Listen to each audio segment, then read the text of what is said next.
মাহমান আগতে মই বিভাগীয় অভিযন্তাৰ লগত কথা পাতোঁতে তেখেতসকলে কৈছিল যে যিজন ঠিকাদাৰ ৰাজনৈতিক আশীৰ্বাদ পুষ্ট হৈ আমাৰ গোটেই সমগ্ৰ যোৰহাট আৰু শিৱসাগৰ জিলাৰ গোটেই কামখিনি তেখেতে লৈছিল আৰু তেখেতৰ হৈ সাংসদ আৰু কোনোবাবিলাকে তাত চাপ ঠিকা লৈছিল তেওঁক মই ব্লেকলিষ্ট কৰিবলৈ কৈছিলোঁ। মোৰ সমষ্টিৰো দুটামান ৰাস্তা একেবাৰে শোচনীয় কৰি থৈছে। উদাহৰণস্বৰূপে ৰদৈয়ালি ৰাস্তাটো, যিটো মুখ্যমন্ত্ৰীয়ে 2021 চনৰ খুব সম্ভৱ মাৰ্চ মাহত আৰম্ভ কৰাইছিলে কাম। সেইটো এতিয়া মানে একেবাৰে গাড়ী যাব নোৱাৰা হৈ আছে।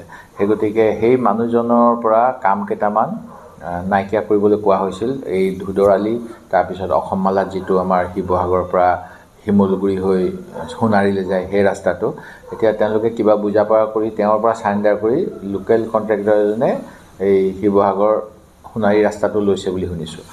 আৰু যিটো ধুদৰালিটোৰ আমগুৰি অংশটো বেছিকৈ বেয়া হৈ আছে।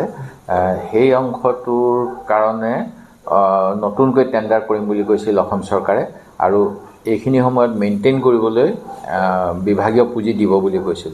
এতিয়া কিমান দূৰ কি হ'ল মই অহাকালিলৈ অফিচ খুলিলে গম পাম। কিন্তু মই যোৱাকালি আমগুৰিৰ সাংবাদিকসকলে কৈছে যে 18 কোটি টকা আত্মসাৎ হ'ল বুলি কৈছে। এই বিষয়ে মই জ্ঞাত নহয়। যদি তেনেকুৱা হয় মই নিশ্চিতভাৱে তাৰ জবাবদিহি কৰিম। মই পঢ়িব পোৱা নাই, মোৰ হাতত আছে পত্ৰখন, কিন্তু মই ভাবোঁ দলীয় নীতি শৃংখলা সকলোৱে মানিব লাগে আৰু দলৰ যিটো গাইডলাইনটো সকলোৱে ফ'ল' কৰিব লাগে। এই ক্ষেত্ৰত দুটা কথা আহিব। জিলা সভাপতিজন হ'ল আহ্বায়ক। জিলা সভাপতিয়ে যদি এজন সন্মানীয় বিধায়কক সেই সভাখনলৈ নিমন্ত্ৰণ জনোৱা নাই, এয়া দুৰ্ভাগ্যজনক। তেখেতৰ ওপৰতো চৌকছ হ'ব লাগে। ঠিক তেনেকৈ পত্ৰখন কি কাৰণে ৰাজহুৱা হ'ল সেইটোও মই নাজানো। আমাৰ ফালৰ পৰা আগতেও কোৱা হয় দলীয় কথাবিলাক আলোচনা কৰিবলৈ দলীয় মঞ্চ আছে। সেই গতিকে সেই ক্ষেত্ৰত তেখেতকো খুব সম্ভৱ সভাপতিয়ে জবাবদিহি কৰিব। আৰু এনেকুৱা কথা অকল আমাৰে হয় তেনেকুৱা নহয়। আপোনালোকে জানে ৰাজেন গোহাঁই ডাঙৰীয়া বিজেপি দলৰ প্ৰতিষ্ঠাপক, তেখেতে ডিমৌত আহি পেলাই নতুন আঞ্চলিক দল কৰাৰ কথা কৈ গৈছে। সেই গতিকে সকলো দলতে বাদ বিসম্বাদ থাকে। সেইটো কিমান দূৰ নেতৃত্বই বুজা পৰাৰ মাধ্যমেৰে সমাধান কৰিব পাৰে তাৰ ওপৰত দলৰ ভৱিষ্যত নিৰ্ভৰ কৰিব। দলৰ ফালৰ পৰা বিভিন্ন সময়ত আলোচনা কৰা হৈছিল। জিলা পৰ্যায়ত, ব্লক পৰ্যায়ত নীতি নিৰ্দেশনা দিয়া হৈছে। আৰু যিসকল প্ৰাৰ্থী এইবাৰ যিহেতু কিছু মুখ্যমন্ত্ৰী মহোদয়ৰ এটা ভয় হৈছে যে যদি দলীয় চিম্বলত বিজেপিৰ নেতাসকলক খেলিবলৈ দিয়ে, জনবিৰোধী কাম কৰাৰ কাৰণে অসমীয়া জনগণে তেখেতসকলৰ দলীয় চিম্বলৰ প্ৰাৰ্থীসকলক নিৰ্ঘাত হৰুৱাব। কাৰণ ইয়াৰ পূৰ্বে মুখ্যমন্ত্ৰী মহোদয়ে বিভিন্ন সময়ত ৰাজনৈতিক তেওঁৰ বিপৰ্যয় নোহোৱা নহয়। হোৱাৰ কাৰণে কোনোবা সময়ত কয় অসমীয়া মানুহৰ ভোট নালাগে, কোনোবা সময়ত কয় মিয়া মানুহৰ ভোট নালাগে, কোনোবা সময়ত কয় শিক্ষকসকলৰ ভোট নালাগে, কোনোবা সময়ত কয় আমাৰ হিন্দীভাষীসকলৰ ভোট হ'লে চলি যাব। এনেকুৱা কথা বিভিন্ন সময়ত তেখেতে মন্তব্য দি সকলোকে আঘাত দি আহিছে। শিৱসাগৰ জিলাত কেনেকুৱা ঘটনা হৈছিল আপোনালোকে জানে। সেই গতিকে ইয়াত গৌৰৱ গগৈ ডাঙৰীয়াক গোটেই বিধানসভাৰ সকলোবিলাকতে, যিবিলাকত বিজেপিৰ বিধায়ক আছে সেইবিলাকতো আমাৰ বিজেপি ভোট বৃদ্ধি পাইছিল। সেই গতিকে তেখেতৰ কিছু সন্দেহ আছে। সেই গতিকে তেওঁলোকে নতুন এটা নিয়ম কৰিলে। আৰু এই নিয়ম কৰাৰ উপৰিও যেনেধৰণে সমষ্টি পুনৰ নিৰ্ধাৰণৰ সময়ত ঐতিহ্যমণ্ডিত শিৱসাগৰ জিলাৰ সমষ্টি হ্ৰাস কৰাৰ উপৰিও বিভিন্ন যোগ বিয়োগ কাটকুট কৰি পেলাই য'ত আজি 3খন পঞ্চায়তৰ কথা ক'ব পাৰোঁ মই, গড়গাঁও হওক, শিলাকুটি হওক, এইবিলাকৰ পৰা আপোনাৰ আমাৰ নাজিৰা মহকুমাধিপতি কাৰ্যালয়লৈ মাত্ৰ 4 কিলোমিটাৰ আছিলে। তেখেতসকলক ৰাজনৈতিকভাৱে লাভালাভৰ কথা চিন্তা কৰি 45 কিলোমিটাৰ দূৰৰ ডিমৌ সমষ্টিত অন্তৰ্ভুক্ত কৰা হ'ল। ঠিক তেনেকৈ দোলাকাষৰীয়া পঞ্চায়তখনৰ পৰা ব্লকৰ অফিচলৈ আছিলে 6 কিলোমিটাৰ আৰু সম ডিষ্ট্ৰিক্ট কাৰ্যালয়লৈ আছিলে 13 কিলোমিটাৰ। সেই দোলাকাষৰীয়া পঞ্চায়তক এতিয়া 26 কিলোমিটাৰ নিলগৰ গৌৰীসাগৰ, 45 কিলোমিটাৰ নিলগৰ গৌৰীসাগৰ ব্লক আৰু 26 কিলোমিটাৰ নিলগৰ শিৱসাগৰ সম ডিষ্ট্ৰিক্টত অন্তৰ্ভুক্ত কৰা হ'ল। ঠিক তেনেকৈ পঞ্চায়তৰো ডিলিমিটেশ্যনত ব্যাপক খেলিমেলি কৰিছে, যাৰ বাবে গুৱাহাটী উচ্চ ন্যায়ালয়ত গোচৰ চলি আছে। আমাৰ ইয়াতো বিভিন্ন ধৰণৰ কাটকুট কৰিছে। তথাপিতো আমি বিজেপিৰ বিৰুদ্ধে যিসকলে আগ্ৰহী তেখেতসকলৰ লগত কথা বাৰ্তাও পাতিছোঁ। মোৰ সমষ্টিত ভাৰতীয় কমিউনিষ্ট পাৰ্টীয়ে এটা সময়ত প্ৰতিনিধিত্ব কৰিছিল। তেখেতসকলৰ কোনো অঞ্চলত প্ৰভাৱ আছে বুলি তেখেতসকলে দাবী কৰি দুই এটা চিটৰ কথা কৈছে। আমি সেইখিনিও বিবেচনা কৰি আছোঁ। সেই গতিকে আমাৰ সভাপতিয়ে ক'বৰ দৰে স্থানীয় পৰ্যায়ত বুজা পৰা হ'ব পাৰে, কিন্তু ৰাজ্যিক পৰ্যায়ত তেনেকুৱা কোনো কথা এতিয়া হোৱা নাই। ঠিক তেনেকৈ মাধৱদেৱ কলাক্ষেত্ৰ হৈছে বিহপুৰীয়া নাৰায়ণপুৰ অঞ্চলত। ঠিক তেনেকৈ যিহেতু মহাসতী জয়মতীক জেৰেঙা পথাৰত অত্যাচাৰ কৰা হৈছিল আৰু তেখেতে তাত প্ৰাণত্যাগ কৰি অসমীয়া জাতিক সেই সময়ত বচাইছিল, সেই গতিকে তাত যিহেতু মাটিও যথেষ্ট আছে, এটা ভাল প্ৰকল্প সেই সময়ত অসম চৰকাৰৰ ফালৰ পৰা প্ৰস্তাৱ কৰা হৈছিল। মই আশা কৰিছিলোঁ সেই কামটোৰ ক্ষেত্ৰত বৰ্তমান চৰকাৰখনে গুৰুত্ব দিব, কিন্তু সেই ক্ষেত্ৰত তেখেতসকলে একেবাৰে নিশ্চুপ হৈ আছে। বৰঞ্চ যথেষ্ট বেছি মাটি নাই জয়মতী, ইয়াতে যিটো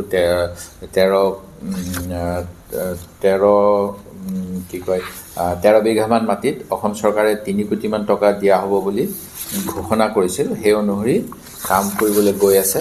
মই এই প্ৰকল্পটোক নিশ্চিতভাৱে সমৰ্থন জনাম, কিন্তু পূৰ্বতে যি মহাসতী জয়মতীৰ নামত এটা বৃহৎ প্ৰকল্প জেৰেঙা পথাৰত লোৱাৰ ব্যৱস্থা কৰা হৈছিল, সেইটোকো আগুৱাই নিম বুলি মোক যিটো আশ্বাস দিছিল বিধানসভাত, যে ৰাজ্য চৰকাৰে এই ক্ষেত্ৰত নতুন চিন্তা চৰ্চা কৰিব বুলি কৈছিল, সেই চিন্তা চৰ্চা আৰম্ভ কৰিবলৈ মই অসম চৰকাৰক দাবী জনাইছোঁ। যোৱাকালি আমাৰ শিৱসাগৰ জিলা পৰিষদৰ মুখ্য কাৰ্যবাহী বিষয়াৰ ঘৰত মুখ্যমন্ত্ৰীৰ ভিজিলেন্সৰ তদন্ত হৈছে।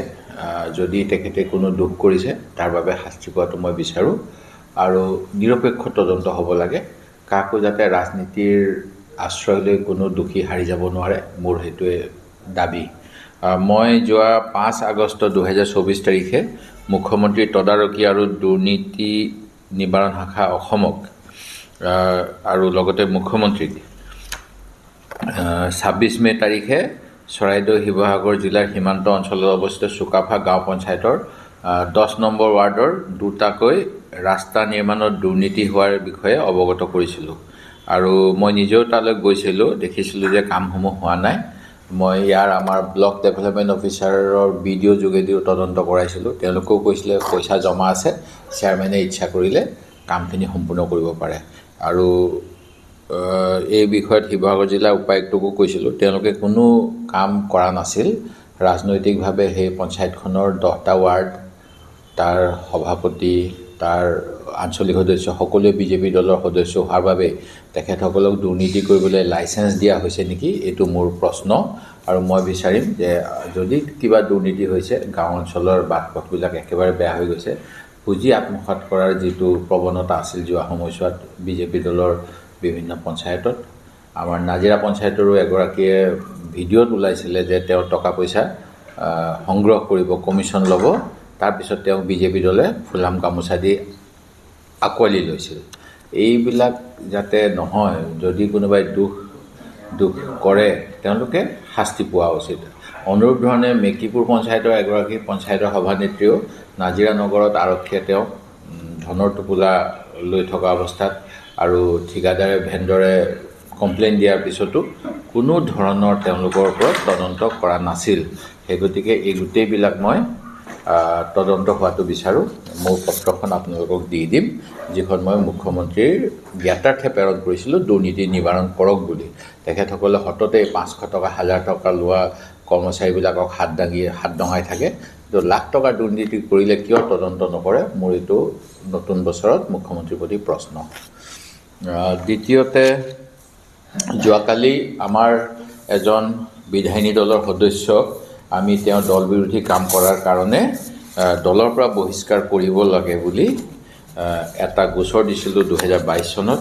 সেই গোচৰৰ চূড়ান্ত ৰায় যোৱাকালি অধ্যক্ষ মহোদয়ে দিলে, কিন্তু তেখেতে যিখিনি ভিত্তিত দিলে, এতিয়া মই ক'বলৈ বাধ্য হৈছোঁ যে তেখেতে গোটেই তদন্ত যেনেকুৱা ধৰণেৰে নিৰপেক্ষভাৱে গোটেই কথাখিনি চালি জাৰি চাই ৰায়দান কৰিব লাগিছিলে, সেই ক্ষেত্ৰত মোৰ কিছু সন্দেহ ৰৈ গ'ল। ইয়াৰ কাৰণ হ'ল যে প্ৰথম কথা, তেওঁ মাছখোৱা সাংস্কৃতিক প্ৰকল্পলৈ গৈছিল। যেতিয়া নিউজত এই কথাটো বাজিলে তেতিয়া তেখেতে প্ৰথম অৱস্থাত কৈছিলে এজন মন্ত্ৰীক লগ পাব গৈছোঁ, কিন্তু সেই তাত মন্ত্ৰীক লগ পোৱা স্থান নাছিলে, সেইটো আছিলে বিজেপি দলৰ ৰাজনৈতিক দলীয় কৰ্মীসকলৰ কৰ্মশালা। এতিয়া বিজেপি দলৰ কৰ্মশালাত মোৰ দলৰ এজন বিধায়কে যোৱাটো কোনো কাৰণত গ্ৰহণযোগ্য নহয়। যেতিয়া সাংবাদিকে জেৰা কৰিলে তেতিয়া তেখেতে ক'লে যে তোমালোকে এইটো নিউজ নকৰিবা, মই বিপদত পৰিম। তাৰপিছত যেতিয়া আকৌ সুধিলে কেলৈ আহিছে, তেতিয়া তেখেতে ক'লে মোৰ পেচাব কৰাৰ প্ৰয়োজন হৈছিল, মই পেচাব কৰিবলৈ গৈছোঁ। সেই গতিকে এই একেটা ক্লিপতে তেওঁ 3 ৰকমৰ কথা কৈছিল। সেই গতিকে তেওঁৰ কথাখিনি কিমান পতিয়নযোগ্য আছিল এই কথাটো আৰু ভাল ধৰণেৰে অনুসন্ধান কৰা দৰকাৰ আছিল। তাৰপিছত দ্বিতীয়তে আৰু এটা কথা আহিলে, য'ত তেখেতে আমি এটা ভিডিঅ' দিছিলোঁ 13 এপ্ৰিলৰ 2022 তেওঁ প্ৰেছ কনফাৰেঞ্চ কৰি কংগ্ৰেছক গোৱালগালি পাৰিছিল। কংগ্ৰেছে সংখ্যালঘুসকলক উচ্ছেদ কৰে বুলি কৈছিল। তেখেতে লগতে কৈছিল যে বিজেপি যদি কাফিৰ হয় তেতিয়াহ'লে কংগ্ৰেছ মুনাফিক। আৰু লগতে তেখেতে কৈছিল যে বিজেপিৰ লগত তেওঁলোক সহযোগিতা আগবঢ়াব লাগে, বিজেপিক শত্ৰু বুলি গণ্য কৰিব নালাগে। যি সময়ত ৰাজনৈতিক আদৰ্শৰ কাৰণত কংগ্ৰেছে বিজেপিক শত্ৰু বুলি গণ্য কৰে, ব্যক্তিগত শত্ৰুতা নহয়, নীতি আদৰ্শৰ ক্ষেত্ৰত শত্ৰুতা এটা আছে আমাৰ 1925 চনৰ পৰা।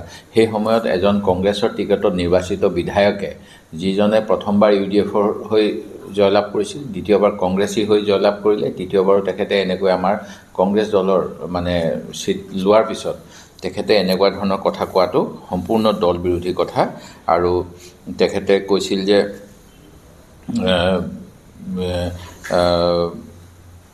বিজেপিক মিয়াসকলে ভয় খাব নালাগে আৰু কংগ্ৰেছতকৈ বিজেপি ঘনিষ্ঠ।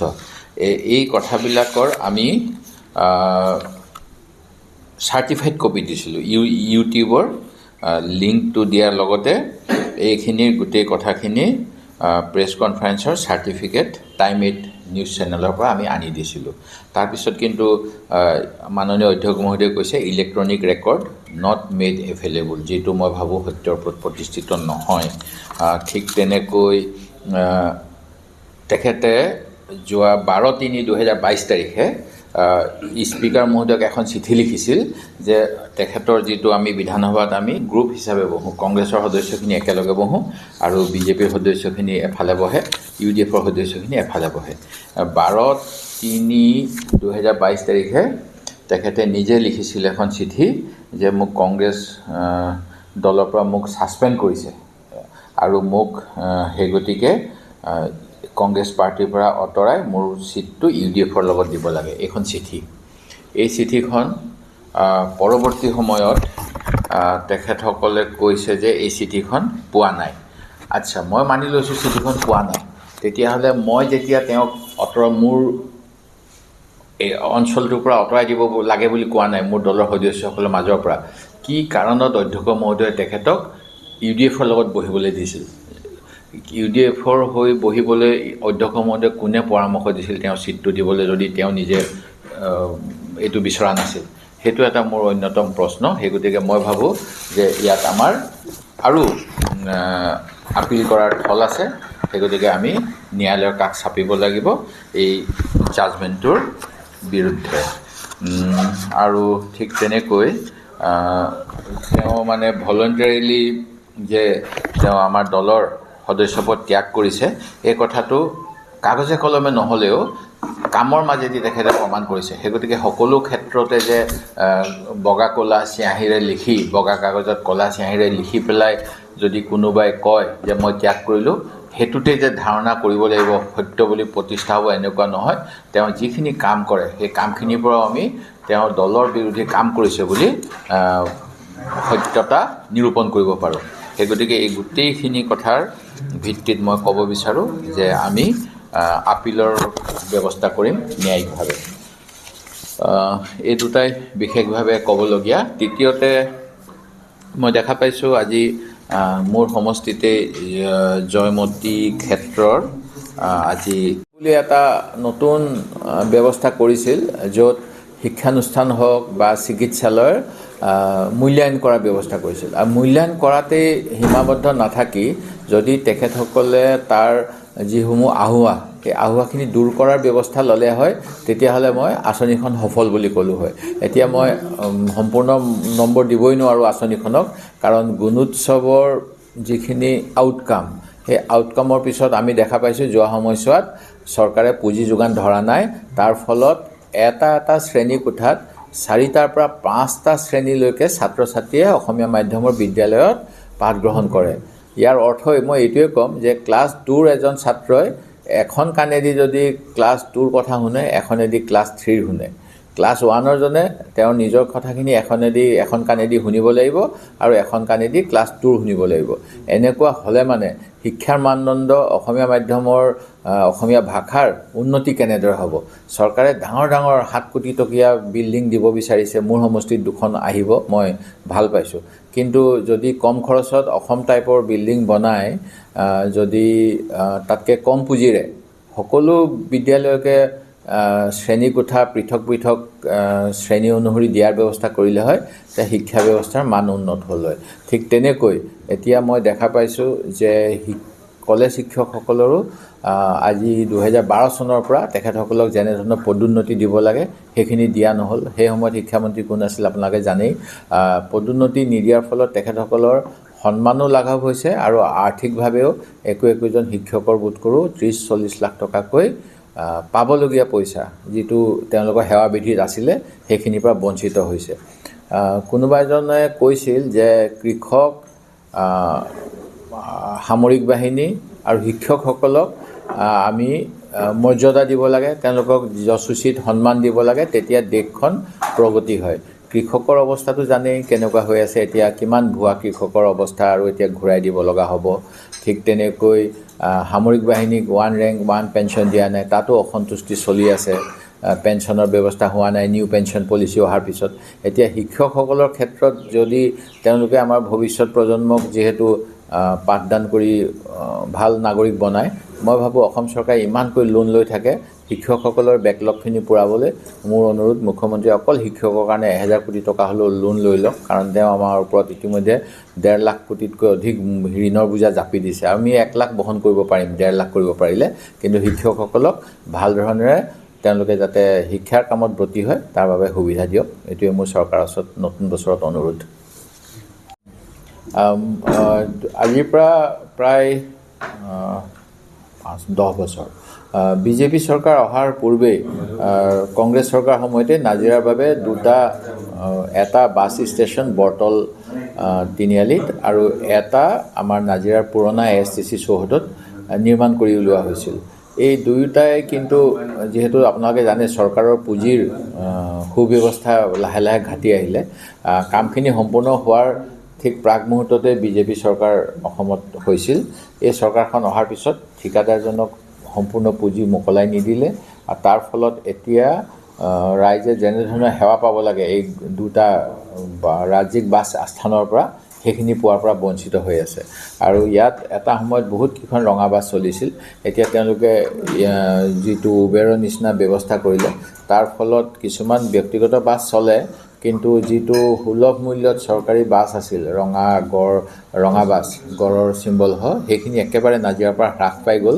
এইটো দুৰ্ভাগ্যজনক। মই ভাবোঁ আমাৰ নতুন যিজন পৰিবহণ মন্ত্ৰী, তেখেতে এই ক্ষেত্ৰত সুব্যৱস্থা ল'ব। আৰু শিমলুগুৰি নগৰৰ খোৱাপানীৰ সমস্যাটো বহুদিনীয়া। পূৰ্বত মুখ্যমন্ত্ৰী হিতেশ্বৰ শইকীয়া যেতিয়া এই সমষ্টিক প্ৰতিনিধিত্ব কৰিছিল, তেতিয়া 80ৰ দশকত এটা পানী যোগান আঁচনি মহকুমা নগৰ হিচাপে বা নাজিৰা নগৰৰ গুৰুত্ব উপলব্ধি কৰি সেই সময়তে এটা অনুমোদন কৰিছিল।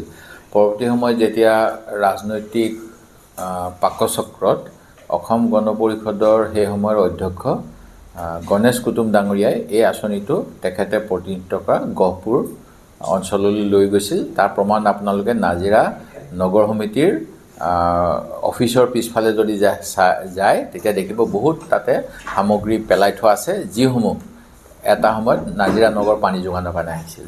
এই অভাৱৰ প্ৰতি লক্ষ্য ৰাখি আমি 2010 চনতে কেন্দ্ৰীয় চৰকাৰৰ পৰা নাজিৰা আৰু শিমলুগুৰিৰ বাবে 13 কোটি 14 কোটি টকীয়া দুটা পানী যোগান আঁচনিৰ ব্যৱস্থা কৰিছিলোঁ, যিটো প্ৰায়ৰিটি লিষ্টত আছিলে অসম চৰকাৰৰ।